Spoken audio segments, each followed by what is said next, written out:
हवामान विभागाच्या अंदाजानुसार साधारणतः 24 तारखेनंतर मान्सून सगळीकडे राज्यामध्ये सक्रिय होईल असा हवामान विभागाचा अंदाज आहे। आणि तरीसुद्धा मी या राज्यातील माझ्या शेतकरी बांधवांना एवढं सांगतो की आपल्या शेतातील पोल तपासून निश्चित प्रकारे आपण सर्वांनी पेरणी करावी। आणि हवामान विभागाचा अंदाज आहे की पाऊस चांगला ह्या पहिल्या 8-10 दिवसामध्ये पडेल, पण तरीसुद्धा आपण शेतकऱ्यांनी पेरणीच्या बाबतीमध्ये सर्वांनी काळजी निश्चित प्रकारे घ्यावी। खताच्या बाबतीमध्ये आज तरी आपल्याकडं साठा हा आपला व्यवस्थित आहे। आणि आता जे पूर्वी आपल्याला माहिती आहे की जो केंद्राने आपल्याला आवंटन राज्यासाठी मंजूर केलेले आहे, आपल्याला त्याप्रमाणे ते आवंटन आपल्याला जे मंजुरी प्रमाण मिळावं यासाठी मी स्वतः राज्याचे मुख्यमंत्री देवेंद्र फडणवीस साहेब असतील, आम्ही केंद्राशी आदरणीय शिवराज सिंह चौहान साहेब, आदरणीय नड्डा साहेबांशी बोलतोय। आणि जे आपलं राज्याचं आवंटन खताच्या बाबतीमध्ये जे मंजूर आहे ते आपल्याला निश्चित प्रकारे मिळावं अशी आम्ही त्यांना विनंती केलेली आहे आणि ते निश्चित प्रकारे आवंटन आपल्याला सगळ्याला मिळेल।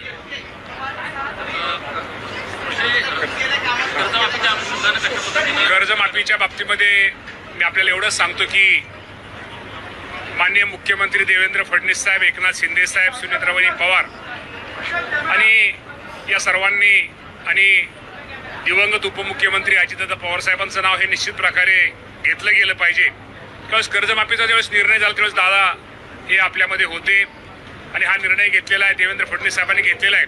आणि 30 जून ही तारीख आपल्याला दिलेली आहे।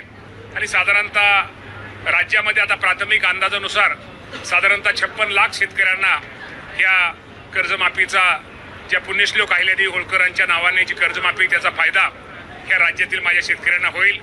साधारणतः पैशाचा जर आकडा घेतात साधारणतः 36,000 कोटी आणि 585 रुपये 36,585 कोटी एवढी रक्कम ही आपल्या सगळ्यांना लागणार आहे। आणि निश्चित प्रकारे या बाबतीमध्ये अनेक आमच्या सदस्य आमदार महोदयांच्या काही सूचना आहेत, शेतकऱ्यांच्या सूचना आहेत, शेतकरी प्रतिनिधी सूचना आहेत। यामध्ये थोडं काय बदल करणं गरजेचं की जेणेकरून शेतकऱ्यांना या बाबतीमध्ये शेतकऱ्यांना अधिक त्यामध्ये शेतकऱ्यांची भर होईल। या बाबतीमध्ये राज्याचे मुख्यमंत्री या सर्वांना घेऊन बसतील आणि निश्चित प्रकारे या बाबतीमध्ये निर्णय या राज्याचे मुख्यमंत्री घेतील। परंतु आजच्या हिशोबाने साधारणतः 56 लाख शेतकरी आणि 36,585 कोटी एवढी रक्कम ही माझ्या शेतकऱ्यांना मिळेल।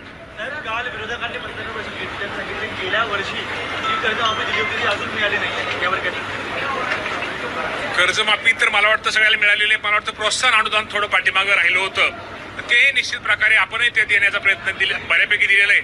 आणि जे अजून काय मला म्हणजे राहिलेला आकडा असेल त्या बाबतीमध्ये देण्याचा निश्चित प्रकारे, पण पूर्वी हे प्रोत्साहन 2019ला पूर्वीची कर्जमाफी ही 2019ला झाली होती आणि त्यामधली रक्कम माझ्या माहितीप्रमाणे प्रोत्साहन अनुदान तिकडे राहिलं होतं, ते निश्चित प्रकारे शेतकऱ्याला कुणाची काही अडचण असेल तर ते मिळावं यासाठी आमचा कृषी विभाग निश्चित प्रकारे